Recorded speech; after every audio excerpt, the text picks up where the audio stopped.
Pour faire simple, je travaille autour de 2 thèmes. Alors, le premier, c'est l'histoire de l'ambition féminine. Quelle que soit cette ambition, artistique, littéraire, politique, voilà, scientifique. Et puis un autre thème qui est évidemment très cher, c'est la question de la citoyenneté des femmes, devrais-je dire la question de la non-citoyenneté des femmes. Nous allons partir de l'Antiquité, nous allons aller jusqu'à nos jours. Il s'agit en fait de rassembler autour de valeurs qui nous rassemblent.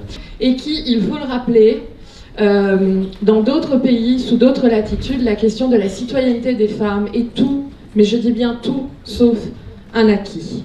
Le consensus républicain, je crois que c'est ça qu'il faut retenir. Ces femmes sont aussi, et j'insiste là-dessus, autant d'exemples pour les jeunes filles, mais aussi pour les jeunes hommes, sur les ambitions qu'ils peuvent avoir, qu'ils doivent avoir.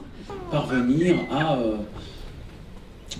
faire en sorte que cette démocratie à laquelle nous tenons tant et qui n'est pas si solide qu'elle en a l'air, eh bien, perdure et qu'on puisse tous à nouveau et pendant longtemps encore nous rassembler autant dans une salle de spectacle que partout ailleurs. Merci beaucoup, bon spectacle à toutes et tous.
le conte musical, nous avons le grand plaisir, l'honneur, vraiment, la fierté aussi, d'accompagner le chœur des enfants des CM1, CM2 de Rispac et de Hirzingue, et une partie des élèves du collège d'Hirzingue, qu'on peut applaudir dès maintenant.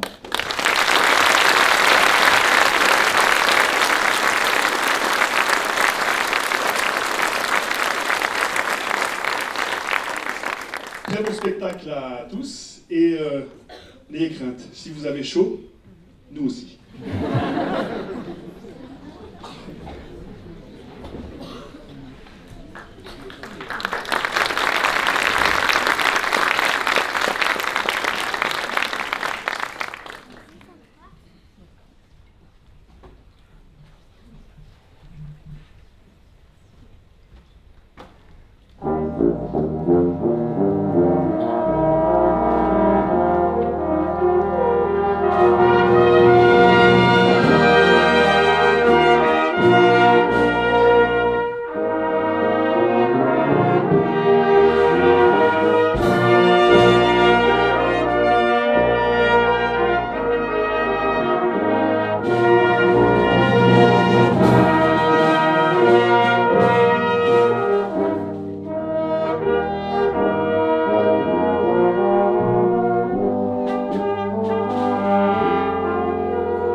Je suis Chroninos. Mon nom vient du grec chronos qui signifie le temps.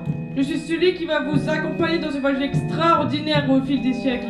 Découvrons tous ensemble l'histoire de notre citoyenneté. Citoyennes et citoyens, célébrons aujourd'hui notre République.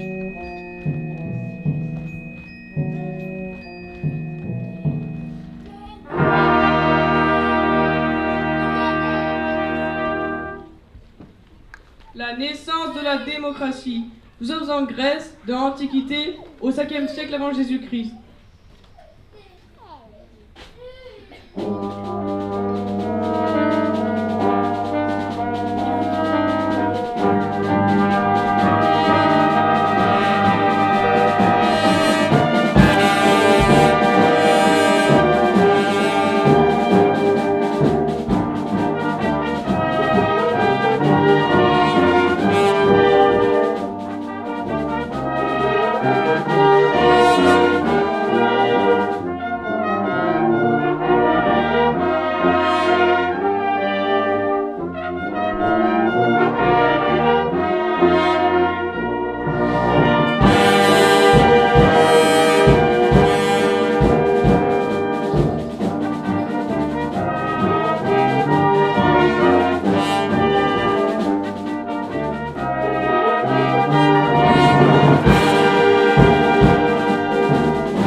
avant Jésus-Christ, à Milet, une petite cité grecque d'Anatolie qui correspond au pays que vous nommez la Turquie.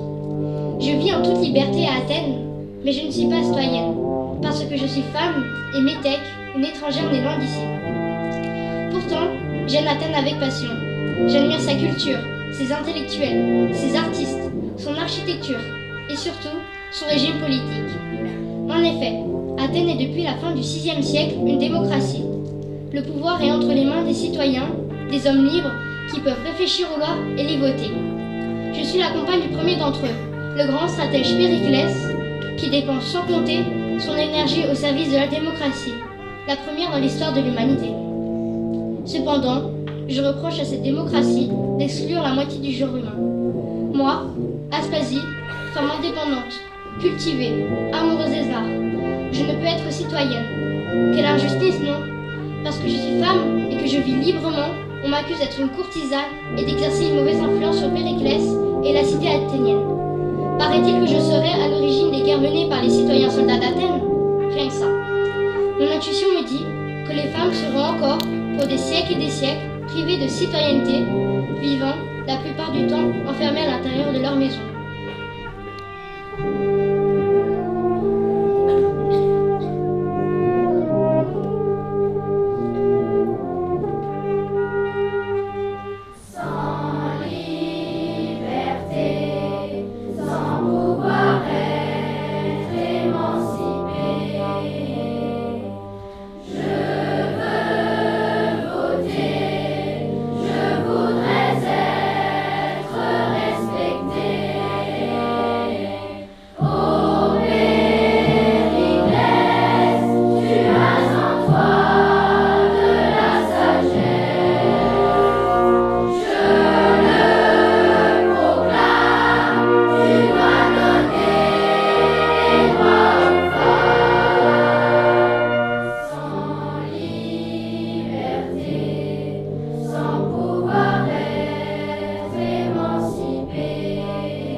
Citoyen et plus sujet.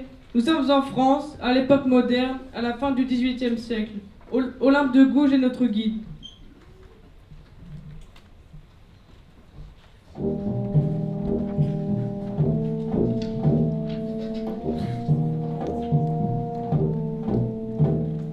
Je m'appelle Olympe de Gouges. Je suis née à Montauban, dans le sud-est de la France, en 1748. Depuis des années, je vis à Paris. Ma passion est le théâtre, ma vocation est l'écriture. On a beau se moquer de moi, me trouver prétentieuse, stupide, extravagante, je revendique d'être une femme de lettres.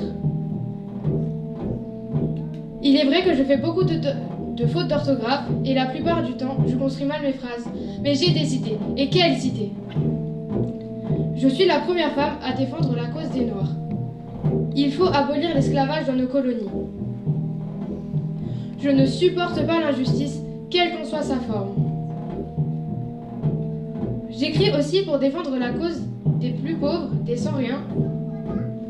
Bien sûr, la condition des femmes me tient à cœur. Elles ne doivent plus vivre soumises à leur père, fils, frère ou oncle.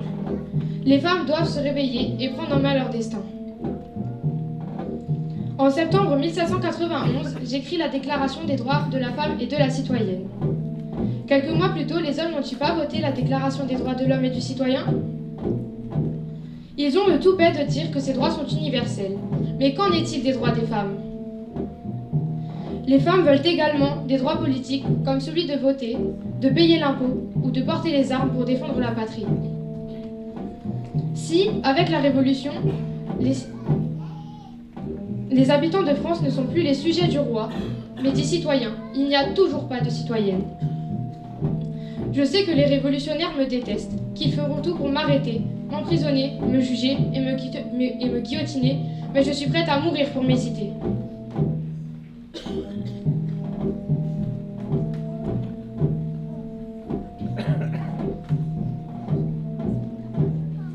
Mourir pour mes idées,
Une lutte sanglante avec George Sand au cœur du 19e siècle.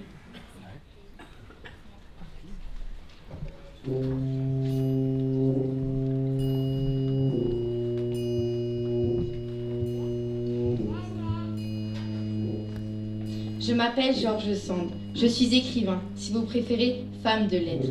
Femme écrivain, écrivaine, peu m'importe. Je ne suis ni femme ni homme. Je suis un être qui pense et qui écrit.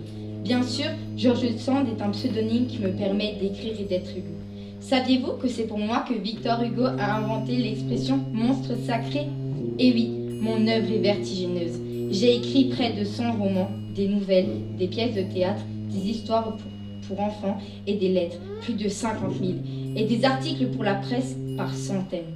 Je suis la fille d'un aristocrate et d'une ouvrière à cheval entre deux classes sociales. La politique me passionne. Je défends des idées sociales, progressistes et les libertés fondamentales, celles de la presse, d'opinion, d'expression, du travail, des syndicats. Quelle joie quand la révolution éclate et que Louis-Philippe, ce roi bourgeois qui ressemble à une grosse poire, est renversé. Que d'émotions quand mes amis les révolutionnaires, Blanqui, Raspail, Ledru-Rollin et bien d'autres votent des lois pour défendre les libertés et abolir enfin l'esclavage dans nos colonies et instaurent le suffrage universel masculin. Je les aide, la plume à la main, j'écris des lettres au peuple, des articles pour le bulletin de la République et lance le journal La cause du peuple. Je suis féministe, mais pour moi, la priorité n'est pas que les femmes puissent voter. Je suis contre le mariage et je milite pour que les femmes soient matériellement indépendantes. Leur éducation est une priorité absolue. Instruites, elles n'accepteront plus la soumission. Un jour, je l'espère, elles seront des citoyennes à part entière. En attendant, cette révolution se termine dans un grand bain de sang. Désormais, je déteste la politique. Je n'ai plus qu'à retourner chez moi, dans le Berry, dans mon cher domaine de Nohant.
citoyennes en résistance, avec Germaine Tillon, en lutte contre la barbarie nazie lors de la Seconde Guerre mondiale.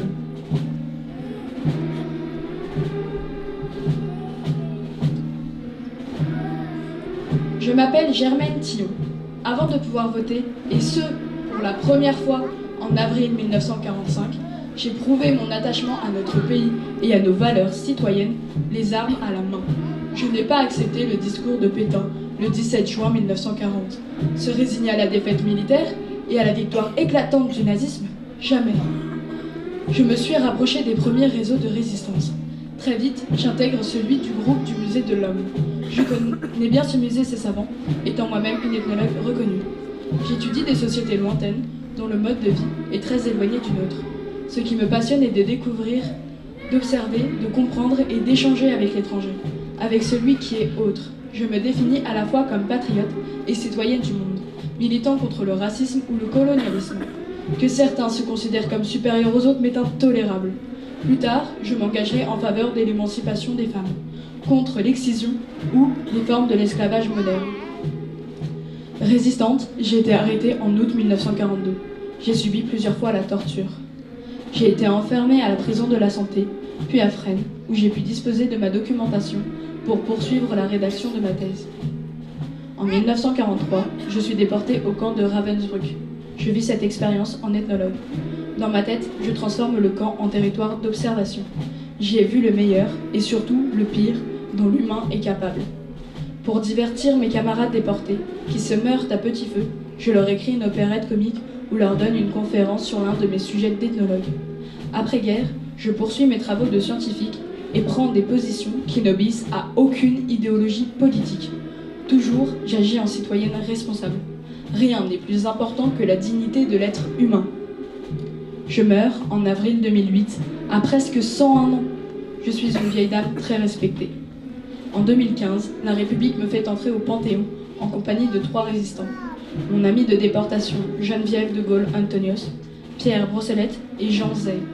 À jamais, j'appartiens à l'histoire des grands hommes de la nation française.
La citoyenneté aujourd'hui, avec Simone Veil, contre l'horreur de la guerre, construisons l'Europe.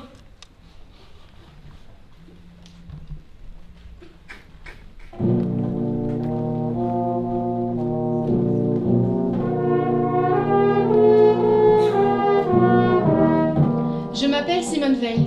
Moi aussi, je repose au Panthéon depuis le 1er juillet 2018. Je suis la 5e française à recevoir cet honneur. Née Simone Jacob le 13 juillet 1927, je suis arrêtée avec une grande partie de ma famille en mars 1944 parce que juive. J'ai connu les trains de la mort, le camp d'extermination d'Auschwitz-Birkenau, les marches forcées de la mort, J'ai vu toute l'horreur dont l'être humain est capable. J'ai perdu mes parents et mon frère. Revenue en France, j'ai fait des études, je suis devenue magistrate. J'entre en politique à l'âge de 47 ans. Je deviens ministre de la Santé du président Valéry Giscard d'Estaing. Il me confie une loi fondamentale pour les femmes, celle sur l'interruption volontaire de grossesse. À partir de janvier 1975, les femmes sont seules responsables de leur ventre. Elles choisissent ou refusent la maternité. C'est leur liberté et leur responsabilité.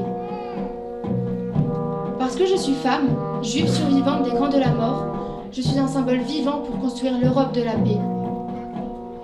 En 1979, je deviens la première femme présidente du Parlement européen.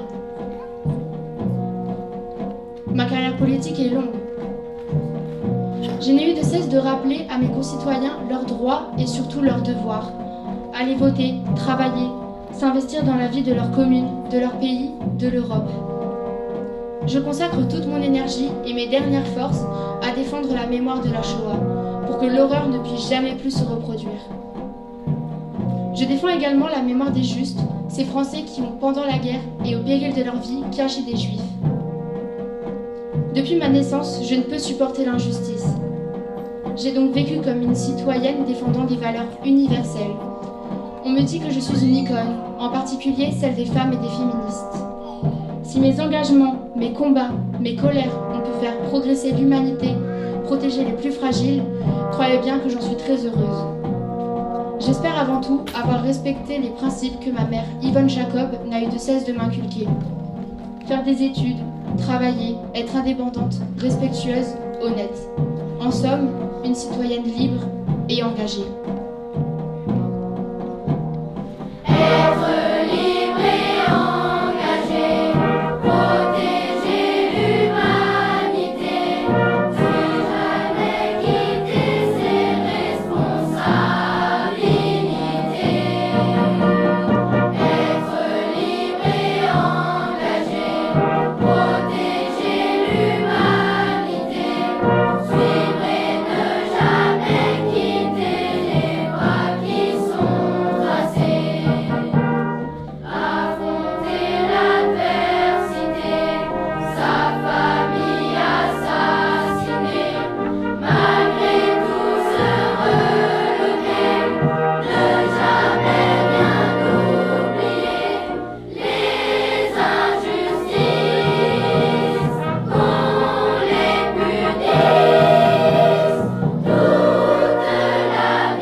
C'est ainsi que s'achève notre voyage dans l'histoire de la citoyenneté.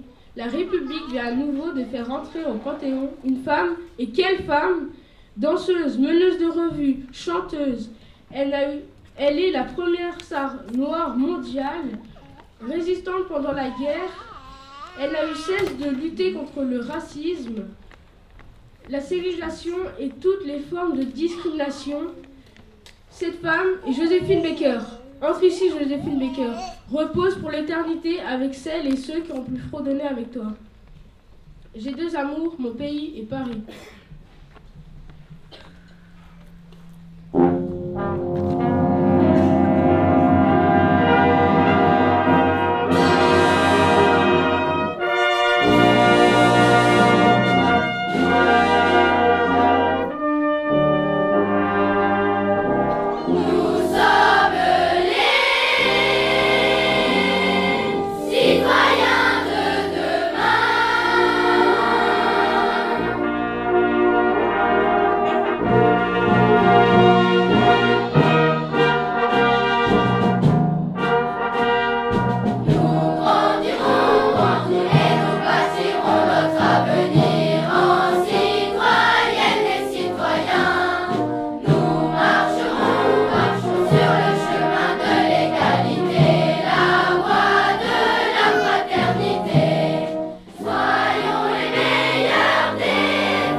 enfants, ça, c'est pour vous.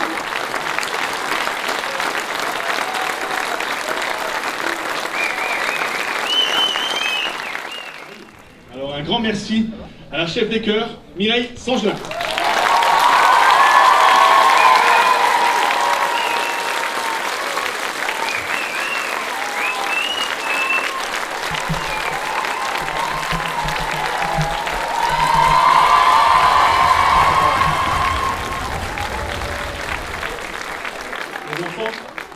Les notes, c'est fini, il n'y a plus de notes cette année, donc ça sert à rien.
Donc un grand merci également à la batterie fanfare de Rispac.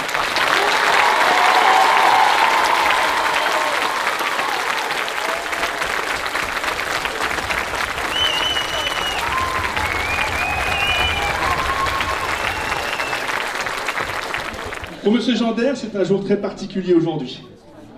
C'est son anniversaire. Alors qu'est-ce qu'on fait? On fait joie.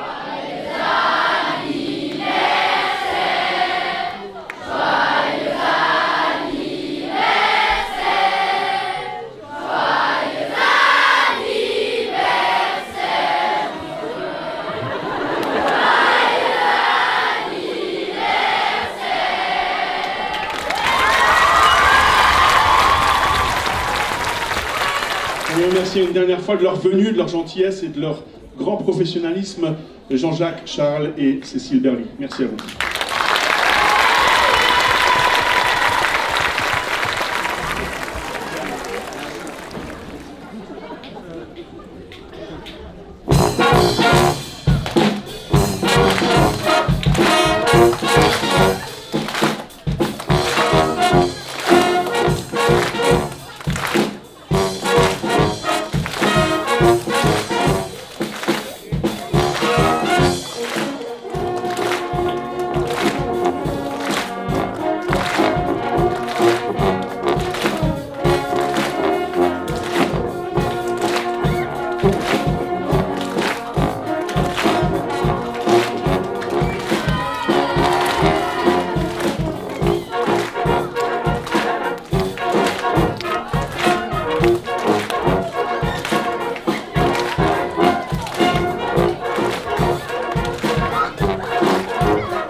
Merci à tous et très belle soirée, très bel été à tous.